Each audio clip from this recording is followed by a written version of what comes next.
So today I was going to do my favorites video as requested, but as I was putting on my foundation, I don't know, I had an inspiration to actually do this video because I'm not sure, I have never found one like it on YouTube, and I hear a lot of people complaining about that their foundation doesn't sit well, their foundation is sitting on their pores, their blah blah blah.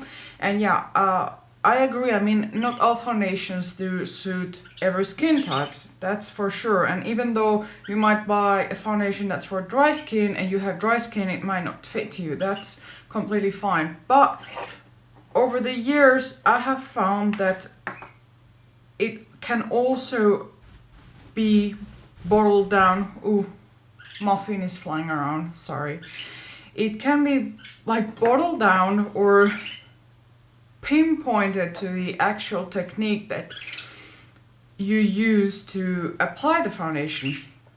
I've seen a lot of complaints about the Armani Maestro foundation, and the first time I tested it on my hand, just like applying it like regular application of foundation, just smearing it, it would sit on my pores. But if I actually worked the foundation, it would just transform itself. So I have thrown away many foundations in the past that probably they would have worked wonderfully if I knew how to apply them.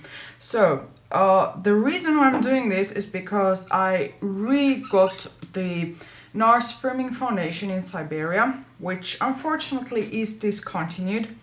But the last time I had it, I gave it away because I couldn't stand the horrible texture that it would give on my face, and I wouldn't understand how the makeup artist at the counter would say that this is really a beautiful foundation, and they would give me a sample and I would apply, and it's like horrible.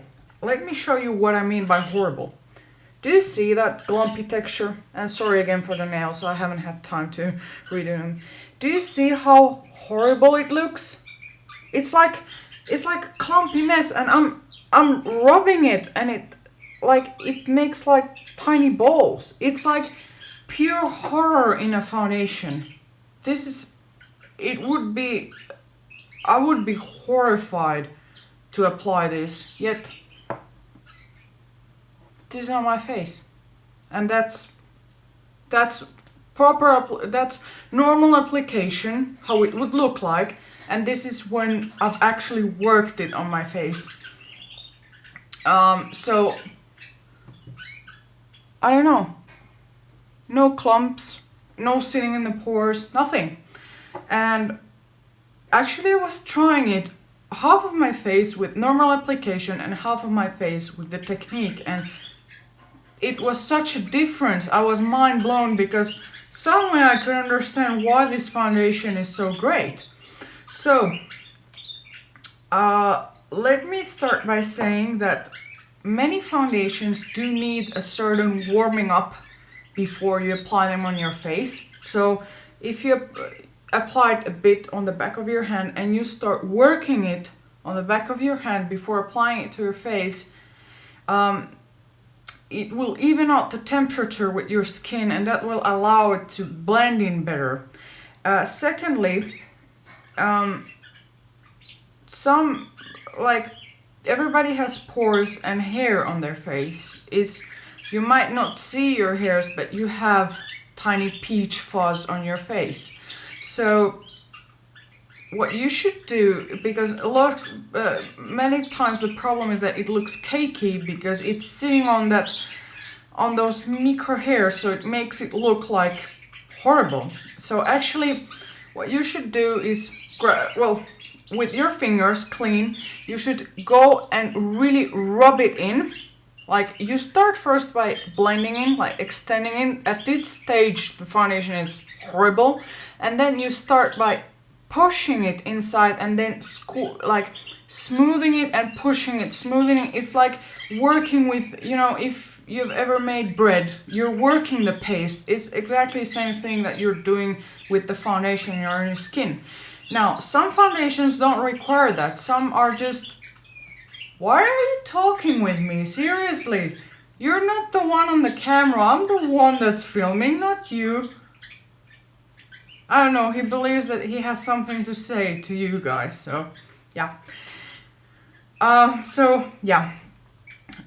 Some foundations do require more work than other foundations. I'm not exactly sure why, but that's a fact. Anyways, NARS Firming Foundation requires extremely lot of work. I think it's because of some polymer or elastomer in it that when it starts to settle, it creates like a firming layer or film on your skin. So that's why you need that warming up, so that somehow you extend that mesh on your skin, if that makes sense. This is a foundation, one of the foundations that require the most work in my opinion, but beautiful finish. For a firming foundation, it dries down to a natural finish. I would say tending more to a matte satin finish. So yeah, I really love it. The second foundation that requires also a lot of work is the Face and Body Foundation by MAC. This is a silicone based foundation, and basically I would say it's in two phases. First, you drop a bit on the back of your hand, then either you warm it up until you start to feel like sort of friction or resistance. It's just like it changes the texture, or you can do that step on your face. But once it starts to change the texture, that's where you have to be quick and start like massaging it into your skin, and it gives a beautiful I would say sort of plastic finish, but not in an unnatural way. It's sort of a plastic glow to the skin. It's not oily at all. And yeah, I just love it. But I hated it until I found out how to apply it. Another foundation that might be problematic is the face fabric, because this one is silicone, and silicone might tend to sit on pores in a lot of people. The technique is to dab it on slowly and then like circular motions, you know, just dab a bit and then like that, circular motions, and then extending, and yeah, small movements with this one. Stick foundations, they're basically extending and dabbing. You extend and you dab a bit, extend and dab. That's pretty much how you work with them. I would say same technique for compact, because they're basically same thing, different format. Another one is the mousse type, or mousse jelly type. I don't know how to explain it. This type tend to need also quite a bit of work. So again, you will need to, in this case, this Laura Mercier Cream Smooth Foundation, you can extend it a bit more and work on it than, for example, the Giorgio Armani, which is really heavily silicone based, but gorgeous finish. Another one is, oh, smells gorgeous, sorry. It's the Repair Foundation. It has a balm consistency, and this one you will need to work on it like if you would put a moisturizer on. I don't know about other people, but certain moisturizers, when I apply them, they need a bit of working. Like, if you feel the foundation is not looking right, probably it needs work on your skin. It needs more warmth. So you need to give it warmth so that the actual foundation will start to melt and blend in your skin, and not because, you know, when they're on the container, they are one temperature and they're all like gathered in a container. The molecules are compact here, but once they're in your skin, the temperature difference is quite big, and the humidity and the oil level and all that. So you have to take into account that there are many factors playing when you're applying a foundation. It's not just putting it on and that's it. A foundation needs a lot of work. I consider that the foundation should be or should take you quite a bit of time if you want it to look flawless. So it's not something that's 1 second and done. Tinted moisturizers, yeah, that's more forgivable. But for example, if you're going for this one or a higher coverage, then you definitely need more work and you have to set aside, I don't know, 5 or 10 minutes. I personally take more time on the face, the base, than eyes. For example, if I'm doing a super crazy eye look, it won't take me as long as doing my face because I consider that that one is the base and it really needs to be properly done.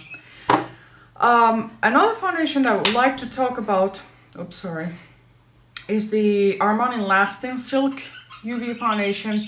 And from all what I've tried, I would consider this one and the Guerlain Lingerie being the easiest to apply in terms of foundation because they're so liquid, they're so watery that their temperature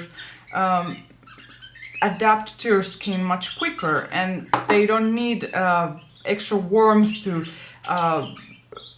start to have sort of like more malleability in the texture or something. I don't know if that makes sense, but yeah, this one is definitely easy. It's also one of my favorites.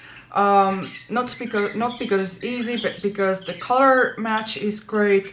It evens out my skin tone perfectly. I would say it's a really light foundation that has medium to full coverage, and yeah.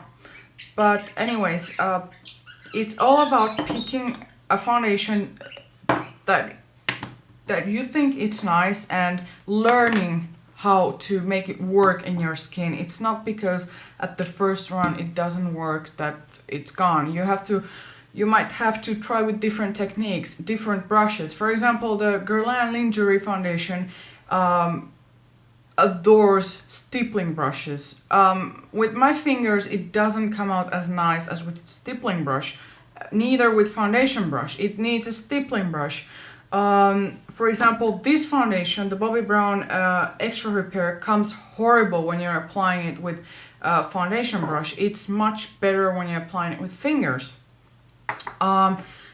This one likes a combination of foundation brush and fingers.